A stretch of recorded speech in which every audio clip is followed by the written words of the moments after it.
Halo teman-teman, ketemu lagi dengan aku di channel YouTube Kelas Sinong. Di episode kali ini kita bakalan membahas yang kemarin sempat viral. Nah, nanti bakalan kita bahas-bahas bareng bersama narasumber yang mungkin menurut kita tuh banyak pengalaman di bidang edukasi seks atau mungkin tentang kewanitaan gitu. Nah, langsung aja kita sambut bintang tamunya.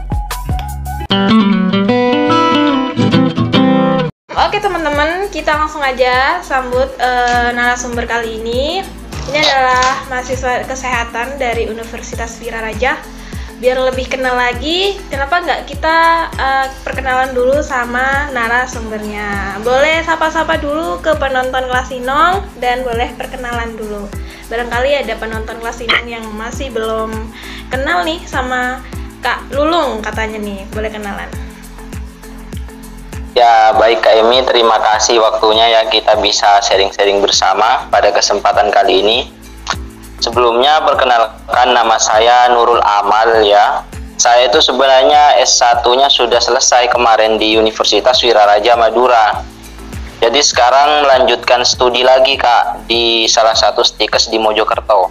Wah, ternyata lanjut lagi studi, ya. Keren. Ya, studi profesi nurse namanya. Alhamdulillah. Tapi sekarang lancar studinya yang untuk melanjutkan? Ya, alhamdulillah lancar, alhamdulillah.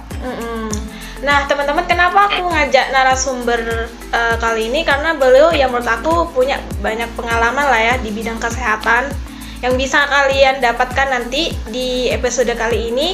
Dan kita bakalan membahas yang kemarin sempat viral dan banyak banget sih teman-teman aku juga yang memperbincangkan tentang ini, apalagi mengenai kekerasan mungkin dan mengenai wanita. Dan kita baca dulu beritanya seperti apa. Ini dari Pos Kota. Kemarin ada juga dari Detik News, Metro TV juga kemarin aku sempat lihat. Katanya gini, seorang pria di Semarang tega menginjak-injak perut pacarnya yang sedang hamil 9 bulan hingga tewas. Nah, itu Kak, pasti kan ada unsur kekerasan dan juga si ceweknya juga ya hamil katanya dalam kondisi yang tidak selamat karena diinjak-injak oleh pacarnya. Nah, gimana sih menurut pandangan Kakak dari segi kondisi kesehatannya si cewek? Maksudnya anggap aja hamil udah di luar nikah, terus lagi kondisi hamil dan pada akhirnya kandungannya itu tidak selamat karena diinjak-injak. Nah, menurut Kakak tuh gimana pandangannya Kakak? Ya, sangat miris sekali ya kejadian itu. Kita tahu di sini juga di bawah umur ya, pasangan wanita laki-lakinya itu di bawah umur. Umurnya sekitar 18 tahun kalau saya baca itu. Jadi memang di usia yang masih labil seperti ini ya, remaja itu karena di bagian otak manusia itu salah satunya ada bagian otak yang tidak namanya itu PFC ya. Jadi prefrontal cortex. Jadi prefrontal cortex inilah salah satunya yang menjadi istilahnya respon kedewasaan bagi kita. Di situ kasusnya pasangan wanitanya itu diinjak-injak. Itu kan merupakan bentuk daripada orang yang masih belum dewasa. Jadi mentalnya itu masih sangat labil. Nah, pengaruhnya hubungannya dengan PFC ini, di PFC ini bagian otak di dalam manusia itu salah satunya adalah di situ ada naluri bertuhan juga. Terus ada di situ untuk kita simpati kepada seseorang. Terus respon kasih sayang. Terus ada bahagia di situ di PFC.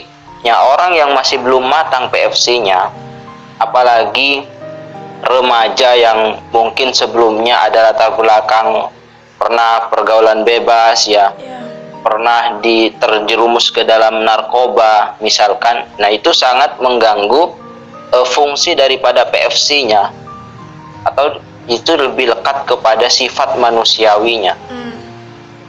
Jadi kalau ditinjau dari segi kesehatan dan kita tinjau dari fungsi dari PFC-nya itu sangat miris ya, sangat tidak manusiawi. Coba bayangkan pasangannya diinjak-injak dalam keadaan hamil, lalu kemudian meninggal. Jadi itu Kak, kalau kita tinjau dari segi kedewasaan si pasangan laki-lakinya ini.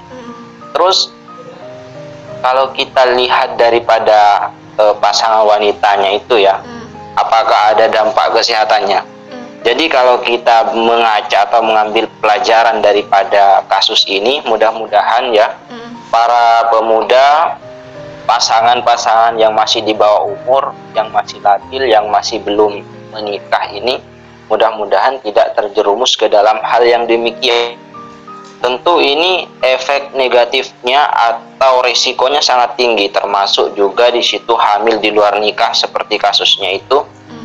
Jadi memang selain daripada kehamilan yang tidak diinginkan, seorang wanita yang terjebak dalam seks di luar nikah itu ya, tentunya ada beberapa risiko, apalagi kalau pasangannya itu masih di bawah umur.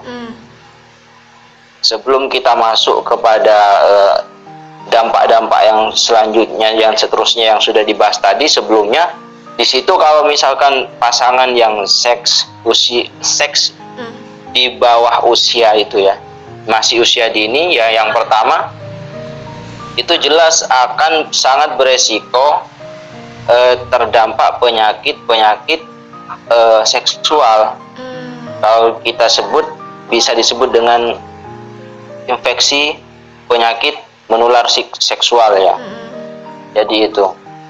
Nah, diantaranya ada bisa dia menyebabkan resiko terkena penyakit kanker serviks. Terkena penyakit kanker serviks karena dia juga masih belum matang usianya, dia bisa berhubungan dengan siapa saja dengan tidak menjaga bagaimana pasangannya itu, apakah dia sehat atau tidak. Karena dia masih muda, masih anak-anak ya, jadi sangat beresiko ya. Yang pertama, kenapa di sini kita mengatakan bisa dikatakan kanker serviks dalam suatu penelitian? Kita baca di jurnal itu, karena ini ketika usia masih rentan ini, usia masih muda ini, dia melakukan hubungan dengan siapapun, tidak melihat bagaimana pasangannya, tentu di sini akan menyebabkan penyakit kanker serviks itu yang disebabkan oleh yang namanya virus HPV itu salah satunya, atau bisa disebut dengan virus human papilloma virus ya, yang dapat menyebabkan yang pertama itu mungkin terdapat kutil kelamin dulu, berubah dan beresiko kemudian menjadi kanker serviks Kak, begitu. Nah, untuk tadi kan kakak menyebut PSV, bener gak? PSV, ya. Nah, ya bagian otak itu ya, prefrontal cortex itu ya. Itu apa cuman berpengaruh untuk apa ya? Mungkin cuman apa ya? Terjadi di remaja yang belum dewasa, apa mungkin kan ada orang dewasa yang masih tinggal lakunya kayak kekanak-kanakan. Apa cuman berlaku sama anak-anak yang belum dewasa, apa gimana? Hal itu belum tentu orang yang sudah berumur juga yang masuk ke usia dewasa belum tentu PFC-nya matang, karena PFC ini juga dipengaruhi oleh kualitas religius, kepribadian yang mempunyai SQ istilahnya ya, spiritual quotient itu sangat mempengaruhi. Makanya pergaulan di situ, lingkungan keluarga yang religius di situ juga mempengaruhi, terus pendidikan. Nah, dalam meningkatkan kualitas PFC-nya. Kalau di pergaulan mudah-mudahan dia tidak terjebak di narkoba, karena ini akan menginfeksi dan akan merusak PFC. Kalau di pendidikan misalkan mudah-mudahan kita dapat pendidikan yang baik, pendidikan agama yang bagus misalkan, atau pendidikan yang lain, sehingga di situ akan mempengaruhi fungsi daripada PFC tersebut. Dan juga di keluarga yang harmonis, keluarga yang religius juga akan mendukung bagaimana fungsi PFC-nya baik, sehingga ketika fungsi PFC atau prefrontal cortex dalam manusia itu berfungsi dengan baik, insya Allah kedewasaan dan juga pola pikirnya itu akan lebih bijaksana seperti itu, Kak. Betul banget. Nah, Kak, kita kan melihat ini udah termasuk kekerasan juga iya, dan ini udah pergaulan bebas. Dan ternyata kemarin aku juga sempat baca ini hubungannya masih nggak direstui, intinya orang tua tuh ya nggak merestui lah hubungan mereka. Nah, ini udah pergaulan bebas. Nah, pastinya ada peran besar lah orang tua di balik kejadian ini, Kak. Nah, menurut Kakak nih, apa seharusnya tindakan orang tua supaya anak tidak terjerumus dalam hal yang seperti ini? Menurut Kakak nih, soalnya kan menurut aku nih di zaman sekarang membicarakan tentang apalagi seks edukasi tuh masih tabu, malu-malu. Apa sih bicara tentang itu, kan itu jorok, itu ini dan lain-lain kan. Nah, menurut Kakak penting gak sih edukasi seks, orang tua memberikan edukasi seks kepada anaknya biar lebih paham resiko-resiko yang terjadi gitu? Oh iya, pendidikan seks itu sangat penting, Kak, sangat penting terutama bagi usia remaja. Karena di dalam seks itu sendiri yaitu yang disebut saya tadi bahwa akan beresiko terinfeksi penyakit menular yang disebabkan oleh hubungan seks itu sendiri. Maka oleh karena itu ya tentu peran keluarga di sini sangat mempengaruhi. Peran keluarga itu sangat-sangat mempengaruhi terhadap bagaimana anaknya itu supaya tidak terjerumus ke dalam pergaulan bebas atau seks bebas tersebut. Kalau kita mau mengedukasi di dalam keluarga bagaimana edukasi seksual itu kalau saya pribadi akan mengambil daripada sudut pandang kesehatan ya. Yang pertama, kalau kita sebutkan resiko penyakit yang akan disebabkan oleh penularan seksual ini, di situ ada yang namanya sifilis ya. Nah, ini bisa kita edukasikan kepada anak bagaimana sifilis itu. Ya, sifilis ini adalah bakteri yang ditularkan atau disebabkan oleh hubungan seksual, yang salah satu gejalanya di situ adalah nyeri di bagian kelamin dan juga terdapat lesi atau bercak luka-luka itu ya. Terus ada gonore atau disebut dengan raja singa itu, kalau nggak salah ya. Ya, pernah dengar sih. Jadi, nah iya. Jadi kencing bernafas. Jadi salah satunya manifestasi klinisnya atau gejalanya itu ketika dia kencing dia ada darah dan nanah. Nah, makanya itu tidak nampak dari luar karena kelihatan dari luar ya sehat-sehat saja. Iya. Nah, ketika sudah terlanjur berhubungan dengan pasangan yang tidak sehat ini, maka dia nanti akan terinfeksi begitu. Nah, salah satu caranya ya, karena kita siapa sih yang mau gitu kan keluarga kita terjebak dalam seks pranikah itu atau seks sebelum nikah. Iya, betul. Maka di sini agar tidak terjadi hal-hal yang tidak diinginkan, termasuk terinfeksi, ada sifilis atau gonore ini, kencing nanah ini, terus yang paling berat lagi ada HIV. Nah, kalau sudah HIV ini sudah tidak bisa disembuhkan. Nah, makanya salah satunya di situ ada berikan dia pengaman. Pakai atau kontrasepsi kali ya? Ya, ya bukan ya, sejenis kondom lah untuk melindungi bagaimana kemudian tidak terjadi resiko selain menjaga kehamilan di luar nikah ya, atau menjaga kehamilan yang tidak diinginkan, juga pengaman atau penghalam yaitu diantaranya adalah kondom ini juga bisa menyehatkan kita daripada atau tidak tertular penyakit infeksi yang disebabkan oleh seks bebas tersebut, Kak. Betul banget teman-teman. Ya, kalau di yang viral kemarin itu yang diberitakan itu mungkin karena keterlambatan tindakan medis ya. Iya. Mungkin karena keterlambatan tindakan medis, ya kan di situ si wanita yang hamil ini sudah tidak selamat. Yang pertama itu keterlambatan tindakan medis. Seandainya tidak ada keterlambatan tindakan di situ, cepat ditemukan, insya Allah bisa selamat. Dan mungkin meskipun dia selamat, mungkin akan terjadi kecacatan. Cuma yang menarik dibahas di sini adalah si pria ini ya, kalau saya baca itu dia membujuk pasangan yang sudah hamil ini untuk digugurkan. Istilahnya untuk diaborsi seperti itu, Kak. Nah, yang menarik di sini adalah tentang aborsi. Nah, ini kebanyakan ya remaja atau teman-teman yang terjebak di dalam seks pranikah ini, kemungkinan resikonya adalah hamil di luar nikah. Itu paling banyak selain terinfeksi penyakit menular seksual adalah kehamilan yang tidak diinginkan. Kemudian ada keinginan untuk menggugurkan atau mengaborsi bayinya. Nah, kita tahu aborsi itu sudah diatur oleh undang-undang. Memang ada aborsi yang ilegal dan ada aborsi yang legal. Kalau yang ilegal ini ya karena memang kehamilan yang tidak diinginkan, lalu kemudian yang menangani itu adalah bukan orang yang kompeten, terus peralatannya juga membahayakan kesehatan dari segi kebersihannya itu ya, dari segi hygiene-nya akan beresiko terjadi beberapa penyakit diakibatkan karena dia aborsi yang ilegal. Nah, ada juga aborsi yang legal, Kak. Aborsi yang legal itu adalah aborsi yang disebabkan karena kondisi-kondisi tertentu.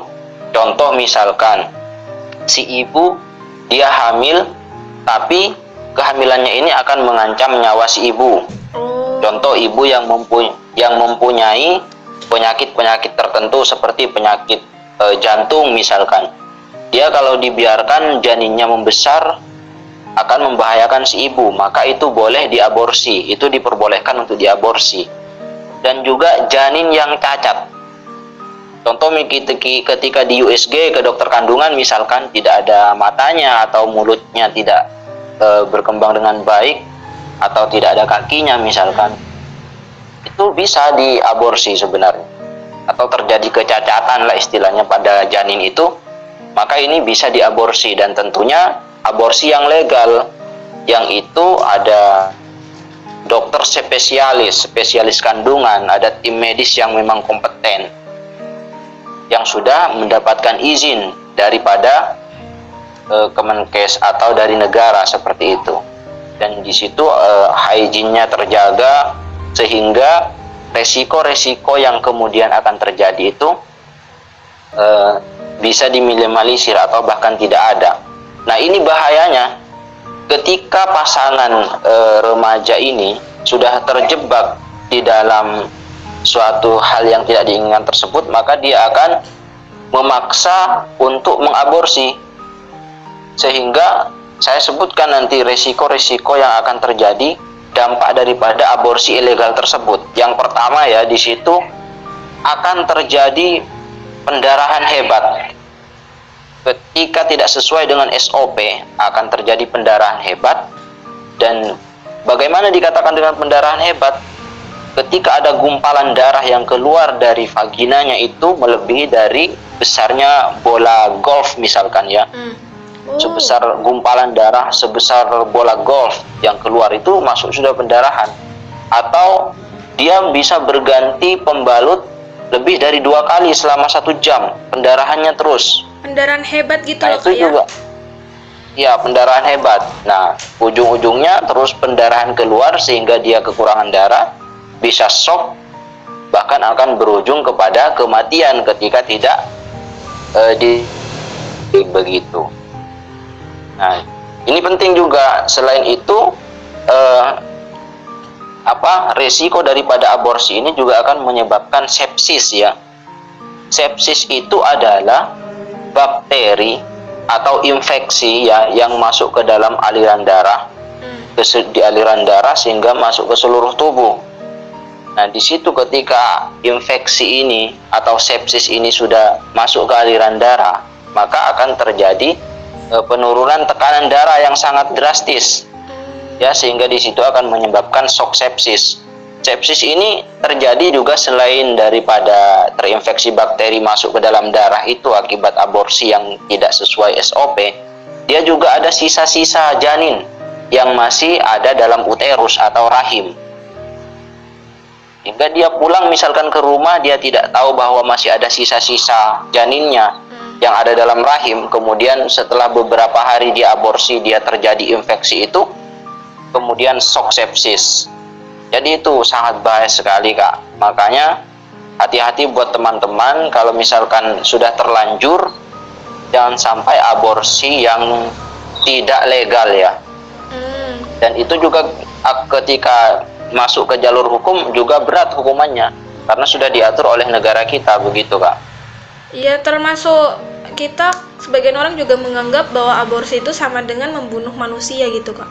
Manusia yang masih kecil, yang masih belum dosa dan tidak bersalah gitu. Ya Allah, ngeri banget. Dan paling aman mungkin apa ya, pakai ya istilahnya alat pengaman lah ya, maksudnya ya alat pengaman. Ya tidak dianjurkan sih, di mana-mana pun hal seperti itu tuh nggak baik, nggak bagus gitu. Mending lebih baik siapa dari sih yang ingin terjebak ke dalam hal yang demikian? Lebih baik dihindari. Nah Kak, berarti peran orang tua tuh sangat besar, peran keluarga tuh sangat besar bagi anak-anak mereka yang mungkin sekarang usianya remaja. Nggak bisa dipungkiri, sekarang tuh apa ya, beda dengan yang dulu. Kalau dulu pergaulannya masih di kalang rendah lah untuk pergaulan bebas, tapi untuk zaman sekarang tuh udah marak, udah parah banget teman-teman. Di mana-mana, nggak mau di tempat terpencil, mau pelosok, mau kota, di mana-mana sekarang udah terjadi seperti itu, nggak bisa dipungkiri. Dan kadang nggak bisa melihat dari covernya, mau itu orangnya nakal, mau itu orangnya baik dan seperti apa, nggak bisa dinilai ya dengan dilihat secara mata saja. Siapa aja bisa melakukan hal itu. Yang penting iman kita harus kuat, jaga diri, selalu bersosialisasi yang positif, maksudnya berkumpul, melakukan hobi-hobi yang positif, berkegiatan positif, insya Allah dihindari dari hal-hal seperti itu. Nah Kak, ada nggak sih tips-tips untuk mungkin ya orang tua atau remaja? Orang tua lah pasti paling penting. Gimana caranya ngasih tahu ke anaknya atau mengedukasi anaknya, ini loh itu nggak baik, ini yang nggak baik dan lain-lain. Kadang kan anak sulit menerima